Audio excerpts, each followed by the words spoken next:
일반적으로 아마 주거 중립성 관련 정책하면은 아마 이제 임차 부분에서 어떤 이런저런 정책들, 뭐 주거비 보조나 이런 정책들이 이제 많이 이야기가 되는데, 저는 조금 다른 측면에서 주거 중립성을 실현하기 위해서는 소유 부문에서도 정책 방향이 상당히 변경이 돼야 된다, 좀 이렇게 보는 입장인데, 그런 관점들을 한번 좀 공유하도록 하겠습니다. 주거 중립성 이 표현에서 이제 좀 정의가 뭐 표현을 다양하게 이제 할 수가 있는데, 이렇게 뭐 최경호 소장님 번역하신 국제세입자협회에서는 뭐 소유나 임대가 소비자에게 재무적으로 무차별한 상황, 그리고 뭐 점유 형태 사회를 자신의 상황에 맞게 수월하게 요구할 수 있도록 한다.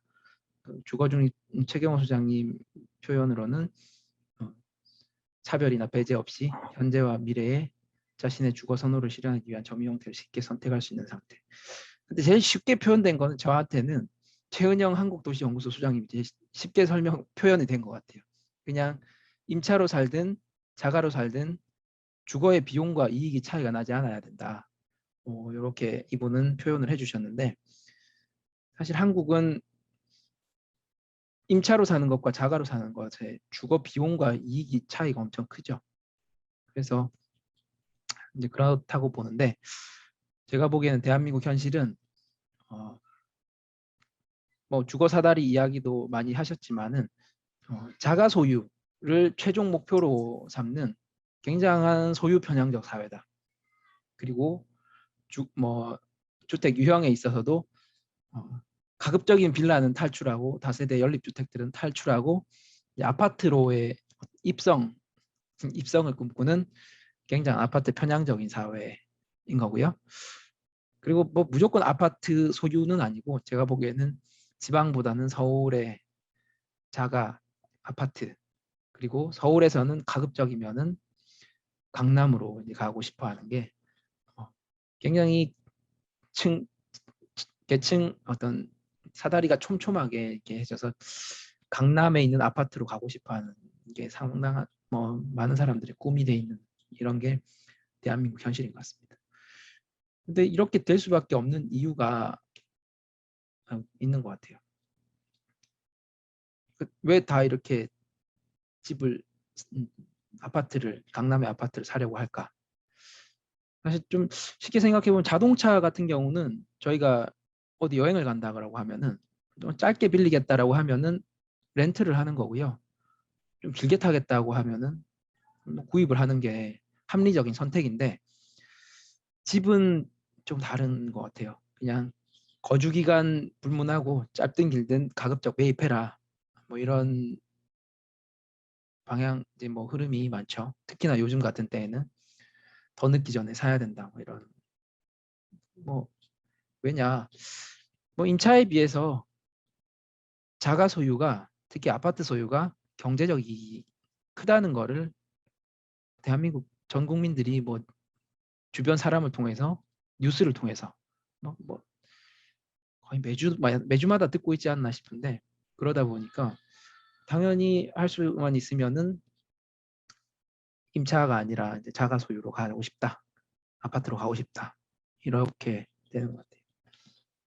실제로 뭐 지난 한 5년간 돌아보면은 이제 그럴 수밖에 없죠. 사실 2017년 3월에 서울 아파트 평균 매매 가격이 6억에서 4년 만에 18, 19, 20, 21 4년 만에 뭐 11억 1천만 원까지 평균 매매 가격이 이렇게 뛰었으니까, 불과 4년 만에 5억을 뛰고,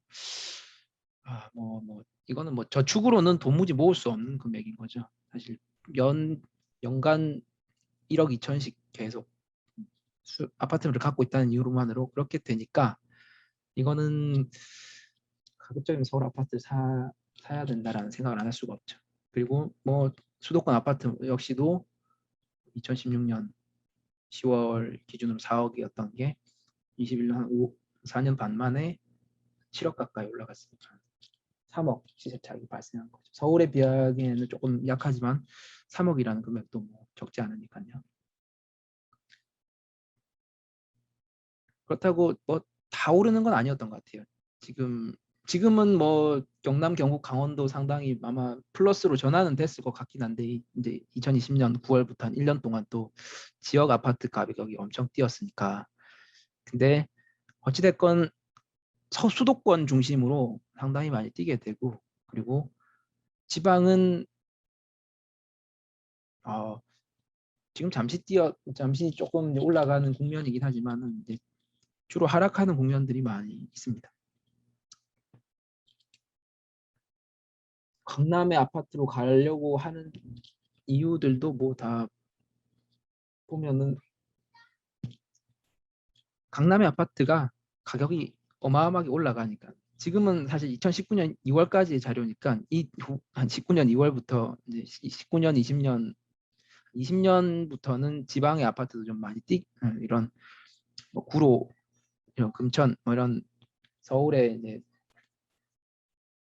구로, 금천 같은 것도 많이 여기서 아마 제가 보는 한 2배 가까이 뛰지 않았을까 싶은데, 아무튼 이렇게 많이 격차가 많이 벌어지니까 당연히 서울의 뭐 각 내 이익을 생각해 보면은 할 수 있으면은 뭐 강남의 아파트, 강남 서초 송파 이런 아파트들을 사고 싶다는 게 뭐 인간의 자연스러운 욕망 아닌가 싶은 거죠. 그리고 가급적이면은 지방이 아니라 서울의 아파트를 사고 싶어 하는 것도 이렇게 가격 올라가는 추세가 뭐 전국 기준과 서울 기준이 뭐 이렇게 차이가 있습니다. 이 마지막에 20년 하반기부터 이렇게 급격하게 뛰는 거는 제가 보기에는 아마 나중에 다시 상당히 반환될 금액들 아닐까 싶은데, 가격 하락으로. 아무튼 그런 것 따져봐도 서울이 많이 오르죠. 실제로 이런 상황에서는 지방에 사시는 분들도 지방에 전세를 살고 뭐 서울에 아파트를 한 채 사두든지 이렇게 하는 것들이 합리적인 선택 아니겠어요? 제가 보기에는 그냥 경제적인 이익만 생각한다면은 할 수 있으면은 서울에 대출을 받건 뭘 하건 해서 서울에서 아파트를 사고 지방에서는 뭐 전월세로 살아가는 게 뭐 이익이 될 수가 있는 거죠. 근데 이렇게 아파트 값이 오르는데 우리 조금 더 뭐 섬세하게 들여다보면은 아파트라는 뭐 재화가 구성되어 있는 거는 건축물 그리고 토지로 구성이 되어 있죠. 근데 아파트 값이 오른다라고 할 때 사실 건축물 같은 경우는 시간이 지날수록 가격이 떨어집니다. 뭐 감가상각하는 거죠. 보통 아파트 40년으로 생각하고 보통 감가상각 시킨다고 들었는데, 반면에 토지는 인구가 증가하고 경제가 성장한다면은 시간이 지날수록 가치가 상승하는 거죠. 그래서 아파트 값이 오른다라고 할 때 사실 실제로는 그 뭐 건축물보다는 그 아래에 있는 토지의 가치에 토지 가치 상승이 만들어내는 가격 상승이다. 이렇게 볼 수가 있고요. 근데 토지 가치가 올라가는 요인이 사실은 개인의 노력보다는 이런 정부적 가치나 그리고 사회 전체의 노력이라고 이제 보는 거죠. 실제로 한번 따져봐도 사회 기반 시설 구축, 정부 인허가 인한 용도 변경, 뭐 인구 집중으로 인한 상권 활성화, 뭐 혹시 천연 자원이 터졌다, 발견됐다 이렇게 되면은 상당히 토지 가치가 상승하는 거죠. 뭐 저희 주변에 많이 봐도 뭐 이해가 되죠. 사실 홍대 같은 경우가 홍대 입구역 같은 경우가 대표적인 제가 보기엔 사례인데, 뭐 예전에는 이 정도로 뭐 토지 가치가 좋진 않았지만은 거기에 지금 지하철이 한 4개가 지나가나요? 4, 5개 지나가는 것 같은데, 계속 그렇게 지하철이 만들어질수록 홍대는 교통의 중심지가 되는 거고, 토지 가치가 사람들이 뭐 인구가 집중되게 되니까 토지 가치가 상승하는 거죠. 그리고 최근도 조금 지났지만 경의선 숲길 그 철도 부지를 공원화시키면서 경의선 숲길이 만들어지면서 그 연남동, 연희동 일대 집값, 뭐 주식값도 어마어마하게 뛰었죠.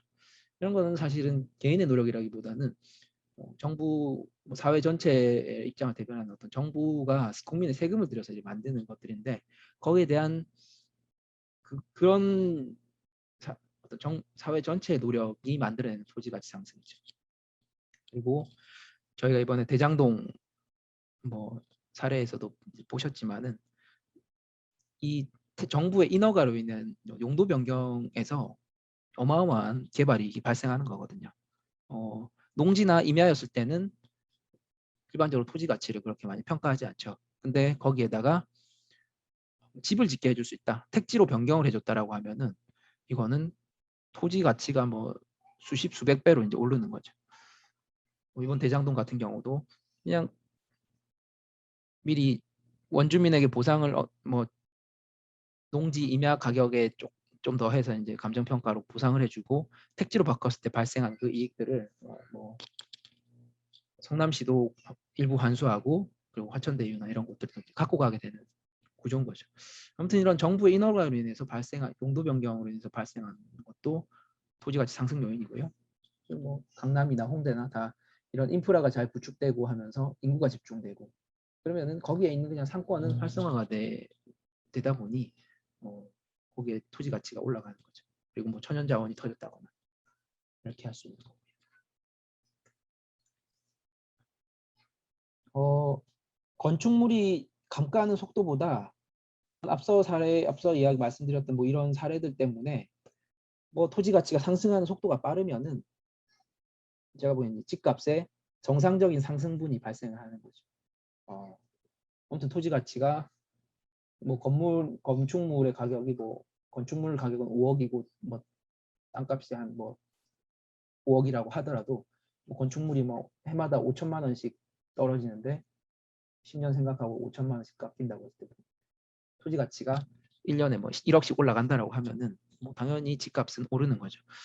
뭐 저희 주변에서 지금 서울 같은 경우는 거의 다 건물 감가 속도보다 이제 토지 가치가 상승하는 속도가 좀 경제 성장하는 것들이 있으니까 빠르다고 보는 건데, 근데 여기까지 뭐 이런 요인으로 인해서는 발생하는 거는 제가 보기에는 뭐 정상적인 집값의 정상적인 상승분인 것 같아요. 그렇다고 이 정상적인 상승분을 개인이 가져가도 되는가는 또 별개의 문제지만 아무튼 이 앞서의 조건들 통해서 토지 가치가 상승한 속도가 건물 감가 상각 속도보다 빠르면은 이제 뭐 집값은 올라가는 거죠.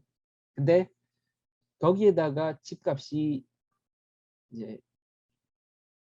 이상 급등을 하게 되는 이유가 있습니다. 아까 말씀드렸지만 여기가 이렇게 토지 가치 상승 요인들이 개인의 노력이 아니라 사회 전체의 노력인데 이거를 개인이 사회 전체가 노력해서 만들어낸 이 토지 가치 상승분을 개인들이 다 가져갈 수 있도록 해주면 사실은 뭐 너도 나도 다 뛰어들 수밖에 없는 거죠. 뻔히 토지 가치가 상승하면서 상당한 이익을 내가 얻을 수 있을 거다라고 생각을 하면 너도 나도 그 사회 전체가 만들어낸 토지 가치를 내가 먼저 선점을 하고 싶은 것들이 있는 거죠. 이런 지대 추구 흐름들이 많이 만들어지고 사실 경제 성장이 일어나고 인구가 집중되다 보면 자연스럽게 토지 가치 상승 속도가 올라가는 거고 그 흐름을 보고 더 많은 사람들이 거기서 토지 가치를 개인이 취득하고 싶다라고 하면 더 많이 뛰어드는 거죠. 근데 이게 돈이 없으면 뛰어들 수가 없는데 문제는 여기서 뭐 저금리라든지 대출 규제 완화라든지 어떤 조건으로든 이런 시장에 이런 돈이 대폭 공급될 수 있으면은 이런 유동성이 공급될 수 있으면은 할 수 있으면은 가급적이면 대출을 받아서 다 뛰어드는 거죠. 이제 이렇게 되면은 다시 또 가격은 더 뛰는 거고 이제 참 사려고 하는 사람들이 많아지니까 실제로 저희가 보듯이 지금 패닉 바잉이 발생을 하는 거고 여기서만 이제 더 늦기 전에는 내일이면 늦으리 하면서 다 같이 또 뛰어들게 되고 제가 보기에는 이쯤 가면 이제 폭탄 돌리기거든요. 계속 사다가 결국은 마지막에 한 사람 잡힌 사람이 이제 부동산 경기가 하락하는 시점에 사기 시작하면 그분은 이제 폭탄을 하는 거죠.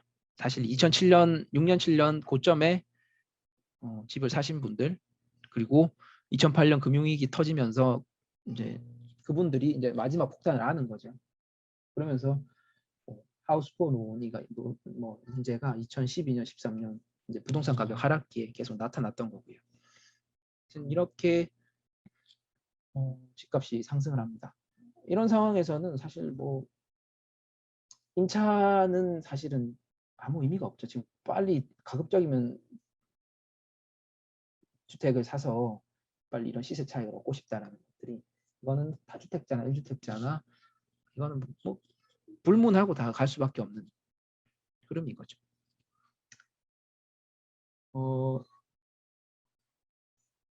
주거 중립성, 그러니까 자가를 소유하든 아니면은 뭐 내가 임차로 살든 비용이나 거기에서 발생하는 수익의 차이가 없다, 이익에 대한 차이가 없게 만들기 위해서는 지금 제가 보기엔 소유 부분에서 정책 방향도 상당히 틀어야 된다. 지금처럼 해서는 어렵다라는 좀 입장입니다. 저는 1가구 1주택주의를 폐기해야 된다라는 좀 생각이고요. 문재인 정부가 그렇게 25번, 26번 부동산 정책을 냈음에도 부동산 정책이 실패한 주요 원인이, 저는 다주택자 투기꾼, 1주택자 실수요 프레임에 갇혀서 정책을 펼치다 보니 결국은 시장에게 지고 말았다. 저는 이렇게 보는 거거든요. 다주택자들에게는 지금 뭐 계속 내면서 정책들을 이제 많이, 다주택자들이 집을 사지 못하도록, 더 이상 사지 못하도록, 아니면 갖고 있는 집을 이제 매각하도록 하는 정책들이 25번 동안 계속 나왔죠. 뭐 양도세 중과, 보유세 강화, 종부세 강화, 뭐 법인으로 하지 말고, 뭐 부동산 투자 신탁에서도 하면 안 되고, 이런저런 걸 계속 틀어막는데 그렇게 하면서 징벌적으로 다주택자들에게는 이제 규제를 많이 하고요. 1주택자는 근데 니네는 실수요니까 보유세, 양도세도 좀 깎아주고, 그리고 집 살려면은 자기 자본으로 안 되니까 대출도 좀 더 완화를 해준 것도 있고요. 그리고 뭐 대출해주면서 정부가 정책금융으로 주택 매입 시 뭐 이자 부담도 경감시켜주고, 이런저런 혜택들을 1주택자에게 많이 주죠. 제가 보기 그러면서 이제 다주택자는 징벌하고 1주택자는 우대를 하겠다라고 하면서 이제 핀셋으로 이제 다주택자를 뽑아내고 1주택자 우리가 선별할 수 있다. 그렇게 해서 이제 다주택자들은 징벌적으로 우리가 좀 규제를 해서 막겠고, 그리고 1주택자들에게는 상당한 우대를 해서 이분들은 내 집 마련에 어려움이 없도록 해주겠다. 이렇게 했던 게 이제 핀셋 정책인데, 이게 저는 왜 실패할 수밖에 없는 정책이다라고 생각하냐면, 저는 개인적으로 정부가 시장을 촘촘하게 규제하고 통제할 수 있을 것이라는 개인적으로는 좀 오만함이 담겨 있지 않았나, 이런 생각들이 드는데,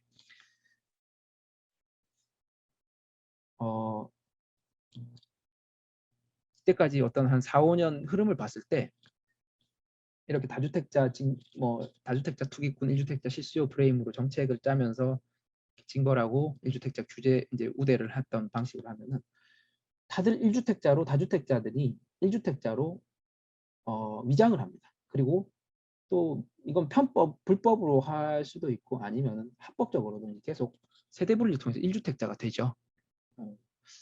그러니까 그 흐름들을 보면은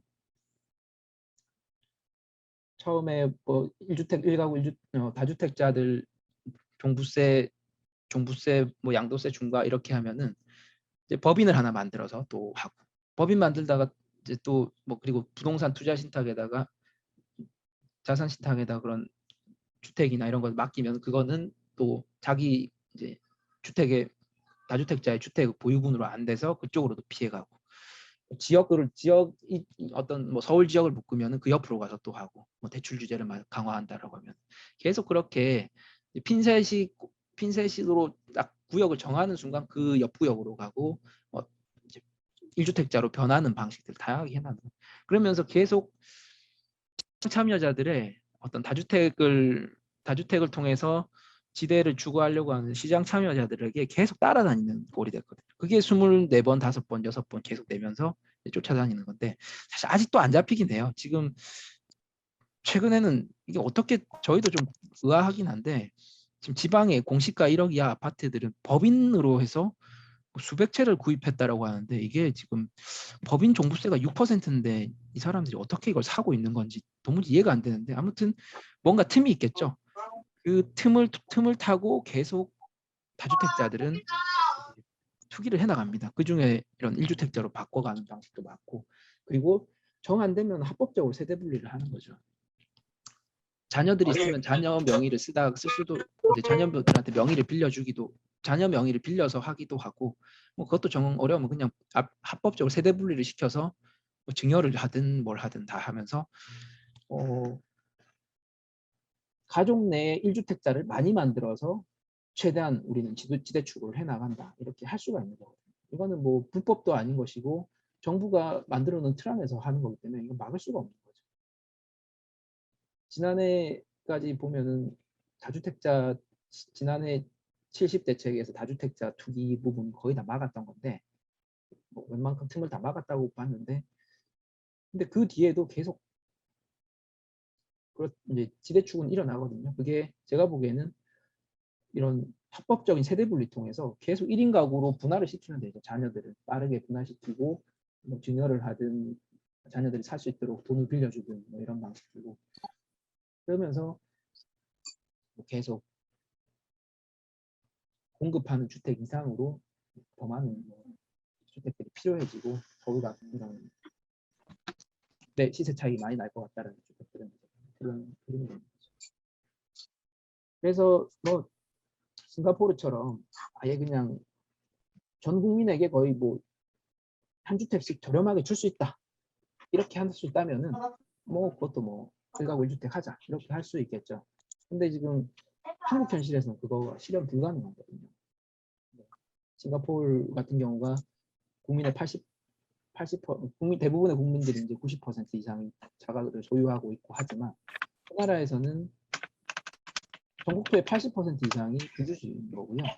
그리고 우리 같은 국민연금 이런 거를 한 월급의 한 30%를 떼서 그걸 통해서 나중에 필요할 때 주택을 살 수 있도록 정부가 이제 국유지에다가 제공하는 주택을 살 수 있는 비용을 강제 저축을 시키는 방식이란 말이죠. 그렇게 해서 정부가 그런 자금들을 건설을 하거나 이렇게 쓰고 하는 건데 한국은 국민연금 30% 월급의 30%못 떼거든요. 그리고 지금 국유지 80% 쉽지 않은 것들이 그런 것들이 어려운 상황에서 이가구 일주택을 해주고 있잖아요. 주가를 소비를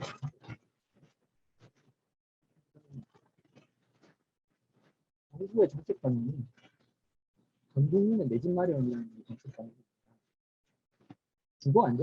주거 안정이라는 게 정책 방향이 돼야 되는데 이상한 뭐 이런 아마 뭐 정치인들의 뭐 표나 이런 것들 때문에도 그럴 텐데 실현 불가능한 1가구 1주택주의, 1가구 1주택 내 집 마련 이런 이야기들이 정치권에서 너무 많이 이야기가 회자되고 그러면서 거기에 맞춰서 또 정책이 짜지면서 더 복잡하게 만들어진 거죠.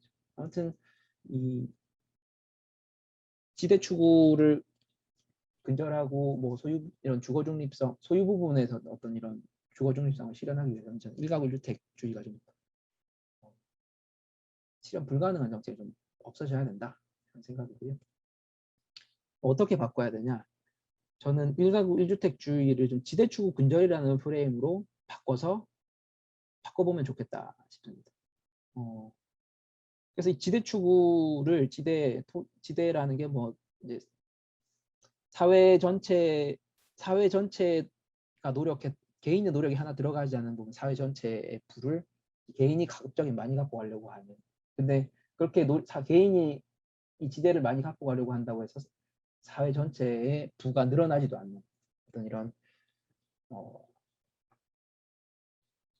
그런 것들이 이제 지대 추구인데 이런 지대 추구를 근절하기 위해서는 아까 이 토지 가치 상승 요인을 토지 가치가 상승했던 부분들을 이건 개인의 노력이 아니기 때문에 사회 전체가 함께 노력하는 것들이면은 사회 전체가 함께 가져가 보자, 함께 공유하자, 이렇게 되면은 사실 그런 방식으로 좀 바꿔볼 필요가 있다고 봐요. 토지는 뭐 인간의 노력의 산물이 아니라 뭐 자연으로부터 물려받은 공유부이기도 하고, 뭐 아까 말씀 사회 전체 노력이 들어간 토지 가치 상승 요인이기 때문에 저는 토지 보유세로 강화를 하는 방식이 있겠고, 이제 건물은 뭐 자본과 노동의 산물이니까 가급적이면 건물보다는 토지에 대한 과세를 하는 방식으로 해보면 좋겠다. 그리고 건물에 대해서 과세를 하면 세금이 높아지면 건축을 안 하려고 하겠죠. 그래서 근데 만약에 토지에다가 과세를 한다면은 토지를 더 효율적으로 쓸 수밖에 없어요. 그 토지 보유세 강화를 뭐 이야기했던 뭐 선구적인 경제학자가 19세기 헨리 조지인데, 헨리 조지가 쓴 책 진보와 빈곤에 보면 재밌는 비유가 나오는데요. 그 이집트의 왕이 농민들에게 코코넛 나무에다가 세금을 매기려고 하니까 이집트 농민들이 코코넛 나무를 다 잘라버리더라. 근데 코코넛 나무 아래 있는 땅에다가 세금을 매기려고 하니까 가급적이면 코코넛을 많이 심으려고 하더라, 땅에다가. 이런 얘기가 있었거든요. 뭐 그런 거죠. 세금을 거기다 어떤 대상에 대해서 많이 매기려고 하면 그걸 그 활동을 가급적 좀 덜 하게 되는 게 있죠. 근데 땅 같은 경우는 뭐 원한다 공급이 고정되어 있고 하기 때문에 뭐 줄일 수가 없는 거죠. 그래서 과세를 한다고 해도 토지가 뭐 줄어드는 게 아니라 그 땅을 어떻게 하면 더 효율적으로 써서 이익을 더 낼 것인가, 이런 고민들을 하게 되는 거죠. 토지 보유세를 강화하게 되면은 사실은 지대추구 근절로 가면은 이거는 1가구 1주택은 뭐 보유세를 깎아주고 다주택은 중과를 하고 이런 방식이 아니라 그냥 토지 가치가 상승한 만큼을 환수를 하겠다, 이렇게 하면은 사실 경의선 숲길 옆에 갑자기 올라가 있는 어떤 경의선 숲길 홍대 입구 근처에 경의선 숲길 옆에 연남동에 있는 주택 같은 경우는 그만큼 가치가 올라갔으면 보유세를 많이 내야겠죠. 보유세를 많이 내면은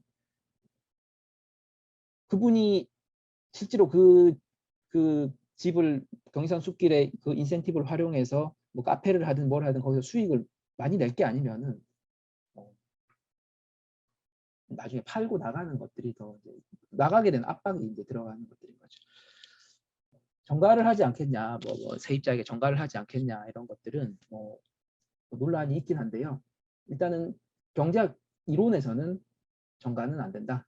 토지는 말씀드렸지만 이제 뭐 공급이 고정되어 있고 이런 정가할 수 없는 세금이다라는 게 이제 이론적으로는 뭐 합의가 돼 있는데 뭐 현실은 또 이론과 다르니까 그런 뭐 부분이 있어서 논란이 좀 될 수는 있을 거예요. 근데 어찌됐건 토지에 대한 과세가 많이 되면은 결국은 임대인의 협상력이 자꾸 밀리는 거거든요. 이게 전가를 할 수 있는 거는 임대인이 임차인보다 협상력이 강하기 때문에 그냥 뭐 싫으면 나가고 이렇게 할 수 있는 건데, 어찌됐건 토지세가 강화가 되면은 이제 임대인의 협상력이 차츰 낮아질 수밖에 없습니다. 그러면은 이제 결국은 좀 가급적이면 사용하려고 하는 사람들이 좀 더 사용할 수 있게 되겠죠.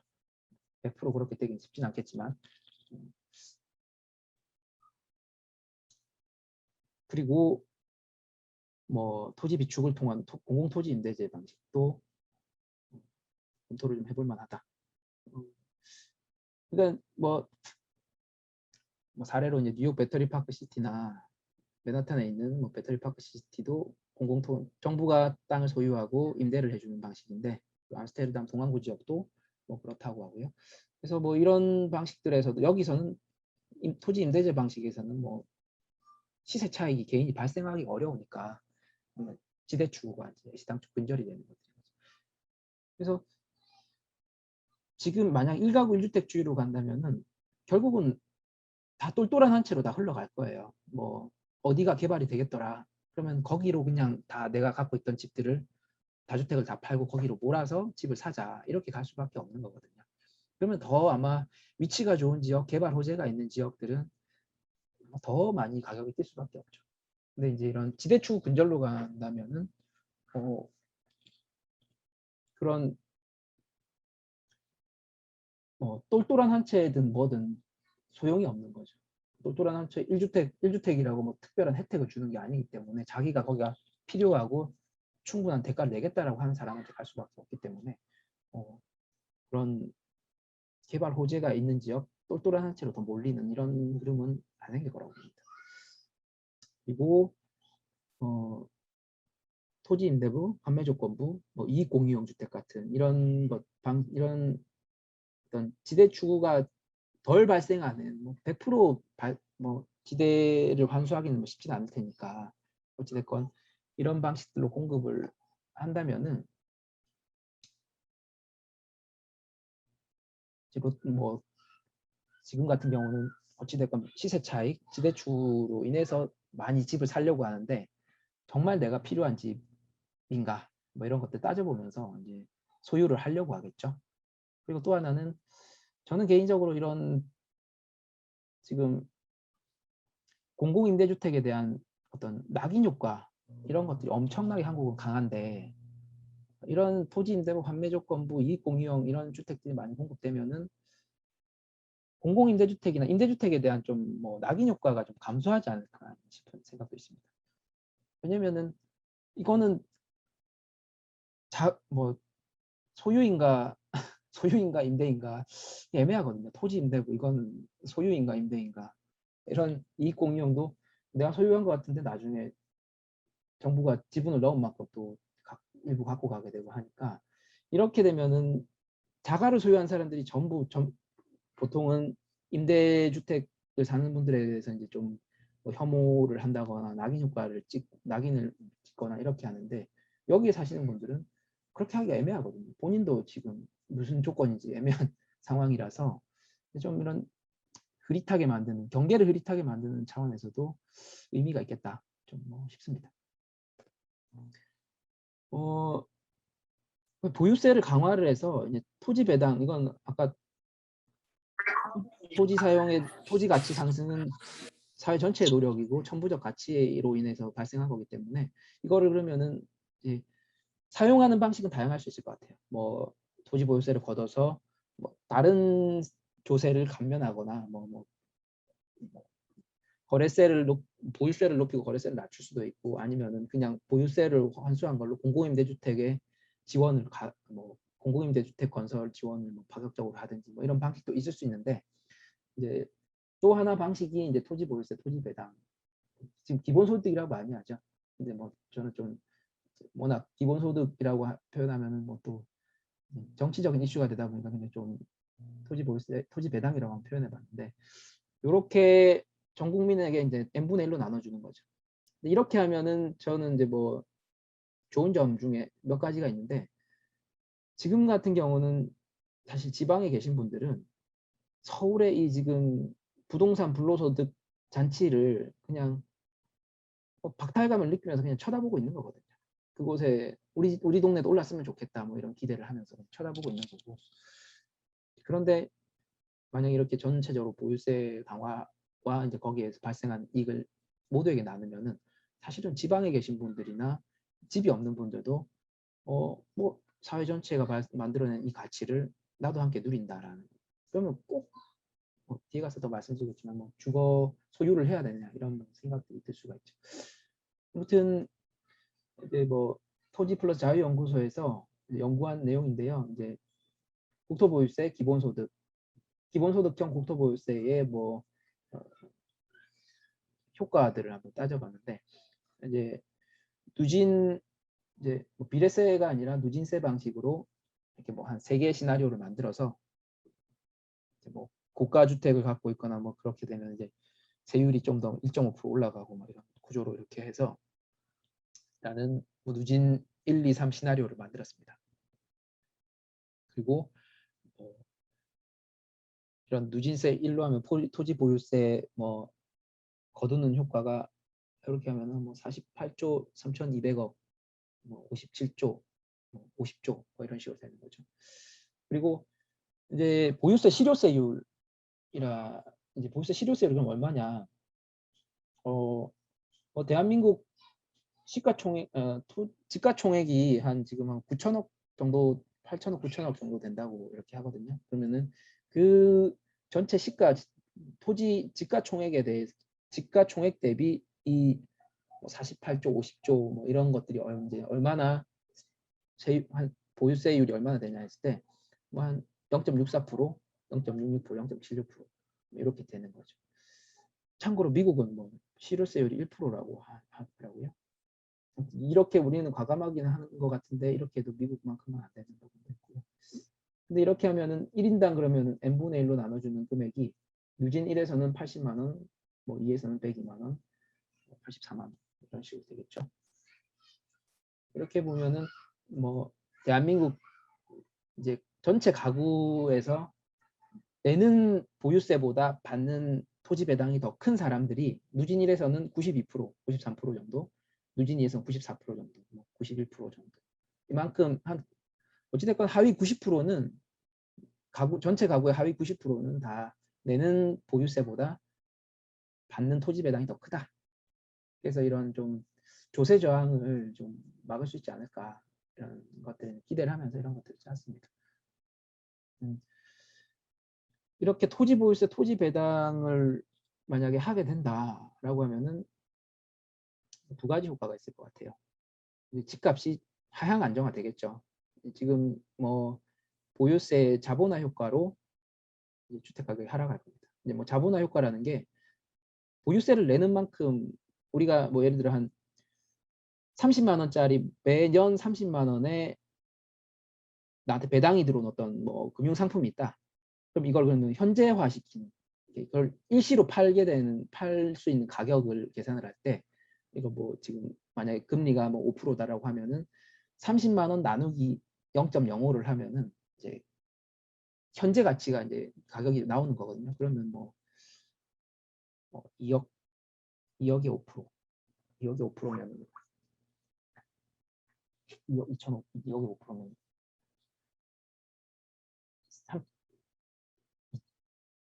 30만 원에 0.05 하면은 아무튼 600만 원, 600만 원 정도, 600 나누기 0. 그렇죠. 600만 원, 6천만 원이지, 600만 원이지. 이런 식으로 그게 이 상품 가격이 발생을 하는 거거든요. 그러면은 보유세는 이제 그만큼 매년 한 몇십만 원을 낸다라고, 몇십만 원, 몇백만 원 이렇게 낸다라고 하면 그것도 현재 가치로 환산을 시킬 수가 있는 거죠. 그럼 요만큼 내는 것들은 그만큼 주택 가격을 하락시키는 분으로 만들 수가 있는 거죠. 이런 가치값의 하향 안정화 효과가 있을 수 있겠고요. 그리고 보셨지만은 이분 만약에 집이 없는 분들이라고 하면은 지금 이렇게 보유세가 내면 이거는 땅이 있는 사람들이 세금을 내고 그걸 이제 모든 사람들이 나누는 거니까 사실은 임차인들은 다 이거를 100% 받게 되는 구조가 되겠죠. 임차인들은 뭐 땅이 없으니까 뭐 지역에 뭐 혹시 토지를 사놨다거나 이런 또 다른 문제이긴 하겠지만 아니 땅이 없는 임차인들이라면은 이런 금액들은 다 그냥 순 지급액으로 되는 거죠. 이게 지금 큰 금액은 아니긴 하지만 어찌됐건 임차인들에게 뭐 주거보조비 효과도 나타날 수 있겠다. 이렇게 되면은 소유 부분의 인센티브는 감소하죠.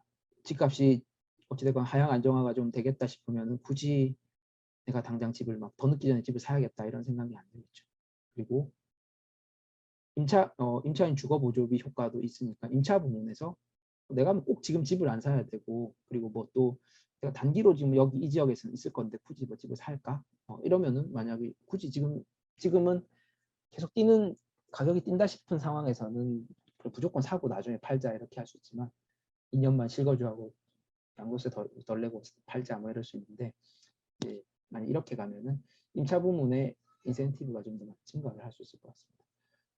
이런 식으로 좀 지대축으로 근절을 한다면은 소유 부문에서 상당히 소유 부문의 인센티브가 줄어들면서 아까 처음 최은영 소장님 이야기하셨던 것처럼 소유로 아니, 자가를 하건 임차를 하건 내는 비용과 수익의 차이가 상당히 줄어들 수 있는. 지금은 어찌됐건 한국은 소유 부분의 인센티브가 너무 크다. 그렇기 때문에 이런 지금 패닉 바잉이 일어나고 지방에 계신 분들도 서울에서 집을 살려고 하고 이런 흐름들이 나타나는 것들이고요. 조지프 스티글리츠 뭐 2001년도인가요? 2년도인가? 노벨 경제학상 받으신 분이라서 저희가 이분의 권위에 기대서 이분 글을 많이 인용을 하는데 이분이 이렇게 표현을 하셨어요. 불평등의 대가라는 책에서 상위계층 소득의 태반은 지대에서 나온다. 이런 지대는 하위계층으로부터 상위계층으로 돈을 이전시키고 일부 성원에게 이익을 주고 나머지 성원에게 손실을 주는 방향으로 시장을 왜곡해왔다.